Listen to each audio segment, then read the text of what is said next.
आज के इस वीडियो में एनवायरमेंटल एजुकेशन में हम जिस टॉपिक के बारे में जानने वाले हैं, बात करने वाले हैं, deforestation in the context of tribal life की जनजातीय जीवन के संदर्भ में वनोन्मूलन या वनों की कटाई। तो इस वीडियो में हम समझेंगे, जानेंगे कि वनोन्मूलन या डिफोरेस्टेशन क्या है और इसका जो ट्राइबल लाइफ है, जो जनजातीय समुदाय हैं, उनके जीवन पर क्या असर पड़ता है। तो वीडियो को पूरा देखिए, आखिरी तक देखिए और लास्ट में कमेंट करके जरूर बताइएगा कि वीडियो आपको कैसी लगी। तो वीडियो को हम शुरू करते हैं। तो आज का हमारा टॉपिक है deforestation in the context of tribal life की जनजातीय या आदिवासी जीवन के संदर्भ में वनोन्मूलन। तो सबसे पहले हम डिफॉरेस्टेशन की बात करते हैं, वनोन्मूलन की बात करते हैं। तो सिंपल से आप इसका मतलब समझ सकते हैं। डिफॉरेस्टेशन का मतलब क्या होता है? जंगलों को खत्म करना, पेड़ों को काटना। क्यों काटना? अपनी जरूरतों को पूरा करने के लिए। Deforestation is the act of cutting down और क्लियरिंग फॉरेस्ट। की वनों की कटाई क्या है? वनों को काटने या साफ करने का कार्य है। It is the process of removing and destroying forest और ट्रीज फ्रॉम द लैंड।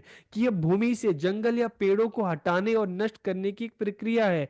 और जब हम डिफोरेस्टेशन की बात करते हैं ना, एक ह्यूमन एक्टिविटी है। ह्यूमन एक्टिविटी क्यों है? क्योंकि जंगलों को जानवर नहीं काटते, ठीक है, उनको खत्म नहीं करते। जानवरों का तो घर है, तो काट कौन रहा है? इंसान काट रहा है। क्यों काट रहा है? अपनी जरूरतों को पूरा करने के लिए काट रहा है। जरा जरा खेती करनी है तो जंगलों को काटो, उसकी जगह पे वहां पे एग्रीकल्चर लैंड बना दो। ठीक है, शहर बस रहे हैं तो जंगलों को काट कर शहर बस रहे हैं। तो हम बात करते हैं कॉजेस ऑफ डिफोरेस्टेशन कि वनोन्मूलन के क्या कारण है। तो देखिए, कारण की बात है, आबादी बढ़ रही है, लोगों की आबादी बढ़ रही है, ठीक है, उनकी मांग बढ़ रही है, रहने के लिए जगह की ज़्यादा ज़्यादा जरूरत है। तो चाहे हम घर की बात करें, घर की बात करें, कॉपी किताब की बात करें, आप जो गाड़ियां हैं, हर चीज़ की बात करो, हर जगह किसकी जरूरत पड़ती है? लकड़ी की जरूरत पड़ती है। लकड़ी के लिए कहाँ से आती है? जंगलों से आती है, पेड़ों से आती है। हम इसके अलावा हम देखते हैं एग्रीकल्चर जो लैंड है उसका विस्तार हो रहा है, तो कैसे हो रहा है? जंगलों को काट के हो रहा है। अर्बनाइजेशन, शहरीकरण है, शहर जंगलों को काट कर शहर बसाए जा रहे हैं। और शहरों की मांगों को पूरा करने के लिए शहर बस रहे हैं, तो फर्नीचर चाहिए, लकड़ी चाहिए, ठीक है। तो उनकी मांगों को पूरा करने के लिए नए नए बिल्डिंग बन रही है, उसके लिए लकड़ी चाहिए, दरवाजों के लिए, खिड़कियों के लिए। तो फिर क्या हो रहा है? जंगलों को काटा जा रहा है। इंडस्ट्रियलाइजेशन, उद्योग बन रहे हैं, नए नए उद्योग धंधे स्थापित हो रहे हैं, ठीक है।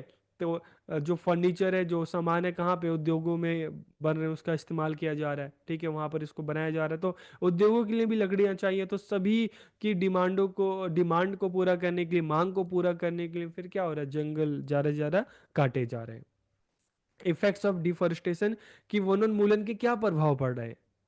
तो देखिए, इसका प्रभाव क्या पड़ रहा है। वनों की कटाई से मिट्टी का क्षरण हो रहा है। क्षरण का मतलब है कि जब पेड़ काटे जाते हैं तो मिट्टी की जो उपजाऊ सतह होती है वो पानी के साथ बह जाती है, तो मिट्टी फिर बंजर होने लगती है।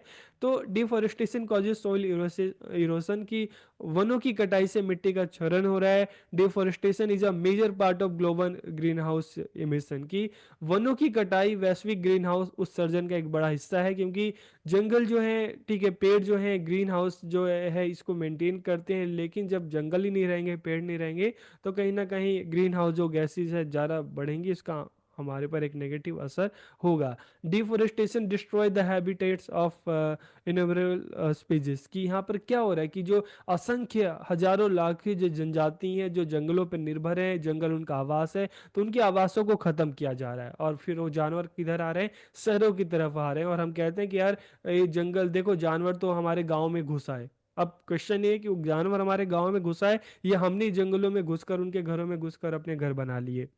Deforestation disturb the natural water cycle. वनों की कटाई क्या है? क्योंकि जो बारिश भी है ये भी किस पर निर्भर करती है? जंगलों पर।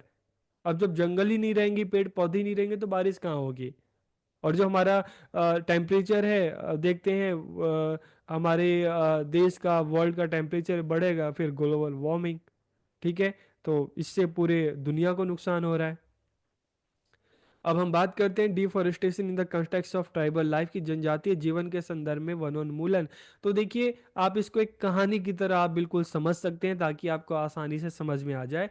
जब हम आदिवासी की बात करते हैं, जनजाति की बात करते हैं, तो देखिए हम इनको आदिवासी क्यों कहते हैं? क्योंकि एक किसी भी जगह के मूल निवासी होते हैं, जो आदि आदि काल से मतलब प्राचीन समय से उस जगह पे रहते आए हैं। तो आदिवासी हम क्या कहते हैं, कोई किसी जगह का जो मूल निवासी है उसको हम आदिवासी कहते हैं। ठीक है, जो प्राचीन काल से एक ही जगह पे रहते आए हैं। और जब हम ट्राइबल की बात करते हैं, ट्राइबल कम्युनिटी की बात करते हैं, तो ये पूरी तरीके से जंगलों पर निर्भर होते हैं। जंगल ही इनका घर होता है। और इनको हम कहते हैं कि ये जंगल के संरक्षक हैं, जंगलों को संरक्षण प्रदान करते हैं। तो ये पूरी तरीके से जंगलों पर निर्भर करते हैं, ये वहाँ के मूल निवासी होते हैं। यह प्राचीन काल से ही वनों में रहते आए हैं। Tribal communities are also called natural protectors, की आदिवासी समुदाय को प्रकृति का संरक्षक माना जाता है। Forest are the main part of their lifes, की वन इनके जीवन का मुख्य हिस्सा होते हैं। वनों के बिना इनकी जिंदगी कुछ भी नहीं है। जैसे जानवरों के लिए, जंगली जानवरों के लिए जंगल ही सब कुछ होता है, उसी तरीके से इनके लिए भी जंगल सब कुछ है। This community are completely depends on forest, की ये समुदाय पूरी तरीके से वनों पर निर्भर होता है। Forest are the basis of their culture and social life, की वन ही इनकी जो इनके जो कल्चर हो, इनका जो कल्चर है, संस्कृति है, त्योहार है, इस सारे के सारे इस जंगलों से ही संबंधित है। इनकी पूजा पाठ है, एक जंगलों की, वृक्षों की पूजा करते हैं। ठीक है, तो इनकी जो सामाजिक जीवन है, जो सांस्कृतिक जीवन है, सब में जंगल है, पेड़ पौधे हैं, बहुत ही महत्व रखते हैं। They get resources like food, medicine, house, construction material, ये सारी की सारी चीज़ें इनको जंगल से प्राप्त होती है। इनके घर भी देखेंगे तो जंगली जो सूखी लकड़ियां हैं, घास फूस है, उनसे इनके घर बनते हैं। डिफोरेस्टेशन हैज, आप कह सकते हो कि जो डिफोरेस्टेशन है वो क्या है, उन्होंने इनकी जो पूरी जिंदगी है उसको खत्म करके रख दिया है। वनों की कटाई से आदिवासी समुदायों पर विनाशकारी प्रभाव पड़ा है। किस तरह से प्रभाव पड़ा है, क्योंकि वनों की कटाई के कारण आदिवासी समुदाय का जीवन बिल्कुल तबाह हो गया है। इससे उनकी आजीविका और सांस्कृतिक पहचान बाधित होती है। आप मान लो, आप अपने जीवन को चलाने के लिए जॉब पर निर्भर हैं, अपने बिजनेस पर निर्भर है। अगर आपका बिजनेस नहीं रहेगा, आपका जॉब नहीं रहेगा, तो जीवन को कैसे चलाओगे। उसी तरीके से अगर पेड़ों को काट दिया जाए, जंगल ही नहीं रहेंगे, तो आदिवासी जिएंगे कैसे। Deforestation destroy there housing, livelihood, culture, की वनोन्मूलन ने इनका आवास भी खत्म कर दिया, इनकी आजीविका भी खत्म कर दी, इनकी संस्कृति खत्म कर दी, सब कुछ नष्ट कर दिया। अब क्या हुआ कि ये जंगलों को छोड़कर शहरों में जाने के लिए मजबूर हो गए। और शहरों में इनकी जो लाइफ है, जंगलों में आराम से प्रकृति के बीच में ये सब रहते थे। ठीक है, शहरों में गए तो झुग्गी झोपड़ियों में इनको रहना पड़ता है, बिल्कुल बंधुआ मजदूरों की तरह इनको जीवन जीना पड़ता है, तो इनकी जिंदगी बिल्कुल खत्म हो गई। आदिवासी जो है, इनको जंगलों का ज्ञान था, इनको जंगली जो जड़ी बूटियां हैं उनका ज्ञान ज्ञान था। ठीक है, तो इससे क्या था कि बाकी लोगों को भी फायदा मिलता था, जड़ी बूटियां इनसे मिलती थी। लेकिन जब जंगल ही नहीं रहेंगे तो फिर जिएंगे कैसे। Impact of deforestation on tribal communities, की वनोन्मूलन का जनजातीय समुदाय पे क्या नकारात्मक प्रभाव पड़ा।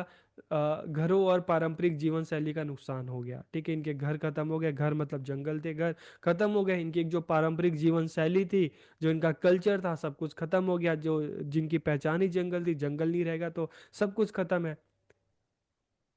Loss of food and water sources, खाद्य और जल स्रोत का नुकसान हो गया। उनके घर और जीवित रहने के साधन उनसे छीन लिए गए। आदिवासियों का जो एक देसी ज्ञान था, इंडिजियस नॉलेज था, मतलब जो जड़ी बूटियों का ज्ञान था, ठीक है, वो ज्ञान भी खत्म हो गया। द ट्राइबल पीपल में lose their ability to adapt to the forest, की आदिवासी लोग जंगल के साथ सामंजस्य बिठाने की अपनी क्षमता जो है खो बैठे, बेचारे शहरों में आ गए। और ये इस टाइम हम देखते हैं कि अंग्रेजों के टाइम में इतने बड़े पैमाने पे डिफॉरेस्टेशन हुआ कि आदिवासियों ने अंग्रेजों के साथ काफ़ी लड़ाइयाँ लड़ी। ठीक है, अपने जंगलों के लिए। जब हम बिरसा मुंडा जी की बात करते हैं, ठीक है, उनको देवतुल्य क्यों माना जाता है, क्योंकि उन्होंने जो ट्राइबल लोगों को जंगलों से हटाया जा रहा था, जंगल खत्म किए जा रहे थे, तो इसके खिलाफ ही तो अभियान चलाया था। तो इससे जो आदिवासी लोग हैं, अपने कल्चर को, अपने समाज को, अपनी क्षमता को, अपनी जो इंडिजिनस नॉलेज है उसको खो बैठते हैं। Ways to deal with deforestation, की वनोन्मूलन से कैसे निपटा जाए। तो देखिए, अलग अलग तरीके हैं। सबसे पहले जो ट्राइबल कम्युनिटी है, इनको सपोर्ट करके, इनका समर्थन करके। अगर जरूरतों को पूरा करने के लिए पेड़ों को काटा जा रहा है तो उसको लगाया भी जाए। और ऐसे और इन चीज़ों में जो स्थानीय लोग हैं उनका सहयोग, ठीक है, उनका परमिशन लेना भी बहुत ज़्यादा ज़रूरी है ताकि उनको भी कोई नुकसान ना हो। Enforcing laws that protect tribal rights, की आदिवासी अधिकारों की रक्षा करने वाले कानूनों को लागू किया जाए। प्रमोटिंग सस्टेनेबल प्रोडक्शन सिस्टम, की स्थानीय उत्पादन प्रणालियों को बढ़ावा दिया जाए ताकि अगर पेड़ पौधे काटे जाएं तो लगाए भी जाएं, एक सस्टेनेबल डेवलपमेंट की एक बैलेंस बना के चला जाए। Planting trees to restore forest, की वनों को बहाल करने के लिए पेड़ लगाना ज़्यादा से ज़्यादा, ठीक है। तो एक कुछ तरीके हैं जिनके माध्यम से जो है डिफोरेस्टेशन है, वनों का जो कटाव है उसको कम किया जा सकता है। तो वीडियो आपको कैसी लगी कमेंट करके ज़रूर बताइए। आप सबका बहुत बहुत धन्यवाद।